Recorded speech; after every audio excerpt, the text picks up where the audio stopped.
Aqui estamos nós com mais um Humanas em Trânsito. E a ideia hoje é discutir um tema bem atual, até mesmo porque nós estamos na Semana Santa. Então, por que não discutir a Semana Santa? Existem muitas dúvidas dos alunos em sala, o que é a Semana Santa, quem é judeu, quem é o hebreu, qual era o contexto histórico dos hebreus na época em que Jesus foi crucificado, quais são as consequências e o cenário político do momento e após a crucificação dele, como fica a situação política da região da Palestina. Então são muitas perguntas. Daí me surgiu a ideia, por que não falar sobre esse tema, mas fazendo um apanhado político, político e histórico sobre o período. Lembrando que as nossas fontes de discussão é o Antigo Testamento, o Pentateuco, é o Pentateuco. Então vamos lá, porque a gente já está de saída e vamos fazer essa discussão que é muito bacana. Valeu! Pessoal, nossa história começa com Abraão, quando ele migra na cidade de Ur, na Suméria, para a Palestina. Ele sai da Mesopotâmia. Então o povo hebreu ele tem uma origem mesopotâmica. Segundo a tradição, ele teria recebido a ordem do Deus Jeová, Javé, Elohim, Adonai, os islâmicos chamariam de Alá, para que ele migrasse, e assim a sua descendência dá origem ao povo hebreu, com Isaac e Jacó, que é chamado de Israel. Os palestinos afirmam que também são originários de Abraão, mas com Ismael. Então esses dois povos que hoje vivem em guerra, nós sabemos disso, são originários do mesmo pai, vamos dizer assim. Então são povos irmãos, o que é até confuso às vezes de entender. Mas então, esse povo hebreu, ele tem 3 períodos da sua formação, Tem a era dos patriarcas, tem a era dos juízes, tem a era dos reis. A era dos patriarcas, vamos andando que o trânsito está tocando aqui, a era dos patriarcas se origina com a saída deles da Mesopotâmia, a chegada à Palestina, que Abraão já não chega, Palestina, pois ele morre antes.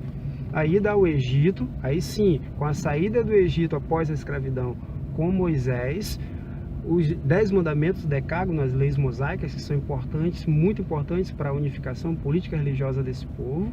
A volta para a Palestina, aí a era dos juízes, que são líderes militares, e devido a essa unidade militar e religiosa com o decágono, nós temos o surgimento então da monarquia, no ano 1000 com Saul. Nós temos Saul, temos Davi e depois Salomão, que é o grande rei que traz a estabilidade política e administrativa para aquele povo. Após a morte de Salomão em 935 a.C., nós temos o grande cisma, que é a divisão do povo hebreu em 2 reinos. As tribos do norte formando o reino de Israel e as tribos do sul, as 2 tribos do sul, formando o reino de Judá. Mais tarde, Israel é dominada pelos assírios, acaba assimilando o politeísmo assírio, isso é uma teoria, e se dilui enquanto o povo desaparece. O povo de Judá, e agora sim chamados já judeus, que são os hebreus de Judá, são os que restaram, foram dominados pelos caldeus de Nabucodonosor, levados à Babilônia após a destruição do templo de Jerusalém, e ali passam 50 anos escravizados. A libertação deles só vem com a dominação persa sobre o Império Caldeu, que é o segundo Império Babilônico, com Ciro o Grande, quando ele liberta o povo hebreu, que retorna à Palestina, reconstrói o Templo de Jerusalém, e são dominados por mais 2 grandes impérios, que é o Império de Macedônia, de Alexandre o Grande, e o Império Romano. E é aqui que a gente quer chegar. Em 90 d.C., os hebreus são expulsos pelos romanos daquela região. Eles se espalham pela região inteira e, posteriormente, pelo mundo inteiro. Só vão retornar quase 2000 anos depois, quando a ONU recria o Estado de Israel no pós-Segunda Guerra Mundial, o movimento sionista, que vai aos poucos trazendo de volta para a Palestina os hebreus que estavam espalhados, e se concretiza com a criação do Estado de Israel. Agora, um outro problema se forma. Os palestinos que lá estavam, descendentes de filisteus e cananeus, não aceitam, e daí inicia um conflito extremamente atual, que é a Guerra Árabe-Israelense, o conflito entre palestinos e israelenses, que é tema de vestibulares até hoje.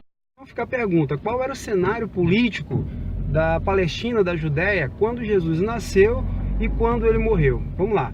O Império Romano formou-se 27 a.C., muito cedo, muito próximo do nascimento de Cristo. Quem governava a Judéia na época era Herodes. E quem governava o Império Romano era Otávio Augusto César. Isso mesmo, que substituiu Júlio César, que não foi imperador, tá? Foi o primeiro imperador romano, Otávio Augusto César.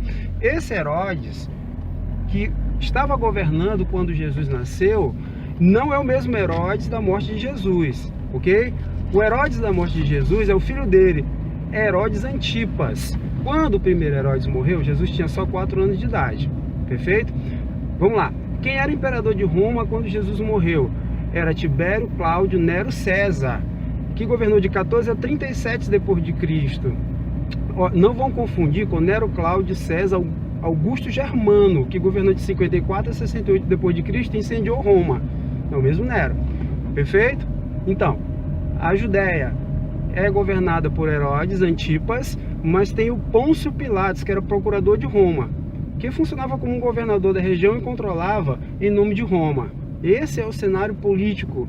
E o cenário político também era o cenário de insatisfação. Os judeus eram insatisfeitos com a presença romana. Porém, Roma beneficiava a elite judaica, que era uma elite política e ao mesmo tempo religiosa. Por exemplo, como Caifás, que era o sumo sacerdote, e Herodes, que era o rei da região. Existiam rebeliões internas, existiam insatisfações internas, e Jesus estava dentro daquele cenário político, claro, com um movimento que não era um movimento de rebeldia armada, diferente de outros representantes, como dentro da literatura e da interpretação judaica, é o caso de Barrabás, que seria um representante de uma resistência armada e mal entendido como um bandido. Barrabás era um remador de botes, né, que se tornou um revolucionário de um grupo chamado Zelote. E os hebreus não entendem Barrabás como um ladrão, de forma alguma. Era interessante para o Império Romano ele ser tido como ladrão para ter um pretexto para executá-lo, né? Para ter um pretexto para executá-lo. Porém, não foi o que aconteceu. Não é o que acontece, até mesmo porque optou-se por Barrabás, e aí até uma leitura mesmo do próprio judaísmo, por ele ser um representante ativo político, entendido naquela sociedade como tal, e Jesus não se envolver nessas questões políticas, e sim religiosas, mas isso é uma interpretação hebraica, judaica da leitura desse episódio que se passa no período do julgamento de Jesus. Outro tópico que vale a pena destacar, pessoal, são as características da sociedade hebraica. Ela é uma sociedade extremamente patriarcal. A esposa e os filhos são propriedade do pai. Outro ponto, ela é muito religiosa, monoteísta, regida pelas leis de Moisés, os 10 mandamentos, tá? Então, dessa forma, patriarcal, extremamente religiosa e elitista. Essas são as principais características da sociedade hebraica daquele momento.